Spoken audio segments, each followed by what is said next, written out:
Bagaimana caranya kita bisa mengendalikan emosi yang berlebihan. Yang pertama,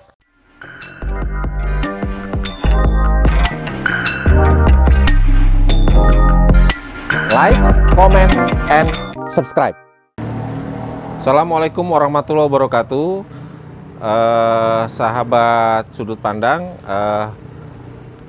saya sekarang berada di Resto Ebony Hotel di Kota Batu Licin, Kabupaten Tanah Bumbu, Provinsi Kalimantan Selatan. Senang sekali menjumpai sahabat sudut pandang pada season kali ini, dan sesi kali ini akan sharing hal yang ringan tapi sangat bermanfaat bagi kehidupan kita sehari-hari. Semoga sharing pada sesi kali ini akan menambah manfaat buat seluruh sahabat sudut pandang. Sebelum kita sharing, maka kita lihat dulu pesan-pesan berikut ini. Check it out. Anda membutuhkan dana cepat dengan solusi mudah dan aman? Pegadaian solusi terpercaya. Dengan mengadakan barang berharga milik Anda, ada beragam jenis barang berharga yang dapat dijadikan jaminan di Pegadaian, seperti emas batangan, emas perhiasan, laptop, handphone, motor, mobil, dan alat elektronik lainnya. Prosesnya cepat, hanya 15 menitan. Syaratnya mudah, cukup membawa bukti identitas diri, KTP, atau SIM, atau paspor, dan barang jaminan. Jangka waktu pinjaman hingga 120 hari kalender dan bisa diperpanjang berkali-kali. Dan tenang saja, barang jaminan dan nasabah diasuransikan. Gadai di Pegadaian dilayani lebih dari 4.400 outlet yang tersebar di seluruh Indonesia secara online. Jatuhkan pilihan pertama Anda pada Pegadaian untuk solusi yang cepat, mudah, dan aman. Gadai ya di Pegadaian. Pegadaian. Sahabat sudut pandang, dalam kehidupan sehari-hari kita pasti akan mengalami hal yang namanya emosi, marah, ya. Saya pikir itu hal yang biasa, tetapi hati-hati, kita harus bisa mengendalikan emosi kita, harus bisa mengendalikan kemarahan kita sehingga tidak berdampak hal yang negatif, khususnya terhadap kesehatan diri kita, ya. Jadi marah atau emosi itu sesuatu yang wajar, tetapi sahabat sudut pandang harus mampu mengendalikannya sehingga tidak membahayakan untuk kesehatan khususnya diri kita sendiri. Ada beberapa tips bagaimana caranya kita bisa mengendalikan emosi yang berlebihan. Yang pertama adalah kita berhitung. Jadi ketika kita emosi atau akan marah, cobalah berhitung sampai dengan 10. Kalau kemarahannya itu tinggi, cobalah berhitung sampai dengan 100. Dengan berhitung itu akan menurunkan nadi kita sehingga otomatis kemarahan itu akan sedikit reda. Atau bahkan hilang sama sekali. Itu yang pertama.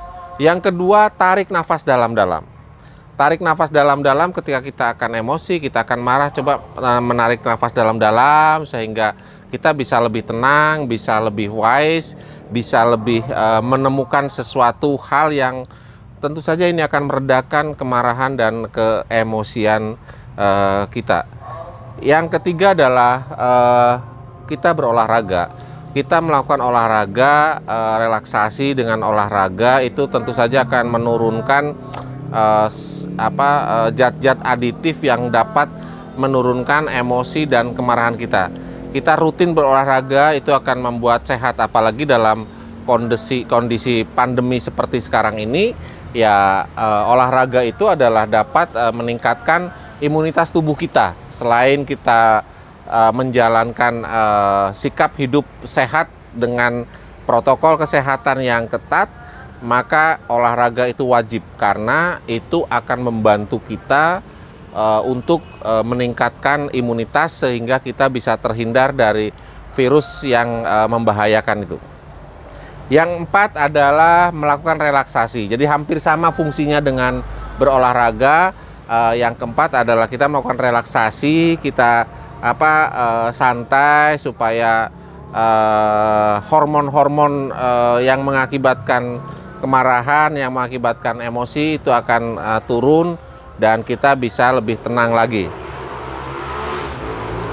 Yang kelima, cobalah cari kata atau frasa yang menenangkan. Itu akan juga membantu kita untuk menurunkan tingkat kemarahan dan emosi kita. Misalnya dengan frasa relax, tenang saja, atau everything is okay, akan baik-baik aja. Saya pikir itu akan juga menenangkan kita dalam menghadapi situasi yang uncertainty, yang penuh ketidakpastian seperti sekarang ini. Baik, sebelum saya melanjutkan sharing sudut pandang pada sore hari ini, maka saya akan mengajak sahabat semuanya untuk melihat pesan-pesan berikut ini. Cekidot. Tahun 2020 masih nggak pede? Saatnya pede Pegadaian Digital. Buka aplikasi Pegadaian Digital untuk transaksi di mana saja. Bisa di kantor, parkiran, rumah, bahkan rumah mantan.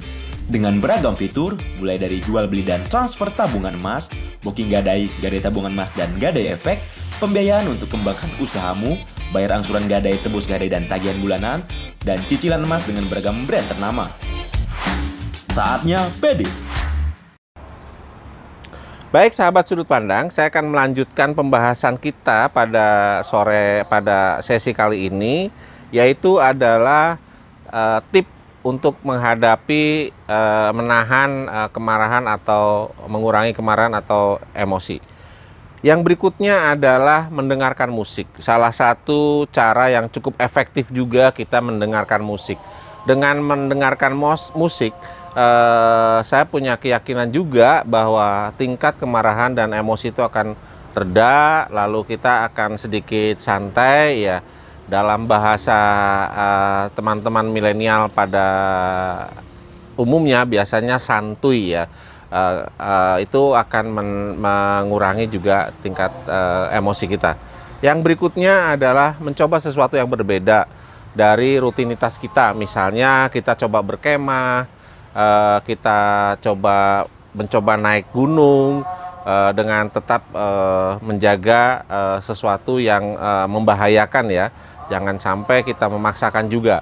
Tapi saya yakin dengan cara-cara atau tip-tip yang seperti itu juga akan menurunkan tingkat kemarahan atau emosi kita. Atau juga mungkin dengan memancing itu akan melatih kesabaran ya. Dengan memancing juga akan melatih kesabaran.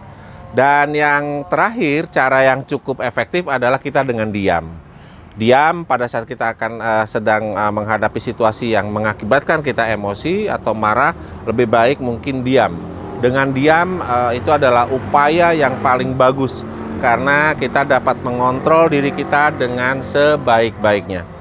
Baiklah sahabat sudut pandang, dari pembahasan tadi mudah-mudahan bermanfaat bagi sahabat sudut pandang semuanya. Dan dalam kondisi yang pandemi seperti ini, mari kita sama-sama tetap menjaga kesehatan, meningkatkan imunitas tubuh kita, dan kita tetap menjalankan protokol kesehatan secara baik. Barangkali itu yang bisa saya sampaikan, kurang lebihnya mohon dimaafkan. Dan terakhir saya menyampaikan terima kasih kepada sahabat-sahabat sudut pandang yang sudah men-subscribe konten-konten YouTube di sudut pandang, dan terima kasih juga kepada sahabat-sahabat sudut pandang yang melihat dan memberikan komen. Masukan dari seluruhnya akan sangat bermanfaat untuk peningkatan dari konten ini baik secara kuantitas maupun secara kualitas. Terima kasih dan saya akhiri dengan tetap semangat. Salam sehat. Wassalamualaikum warahmatullahi wabarakatuh.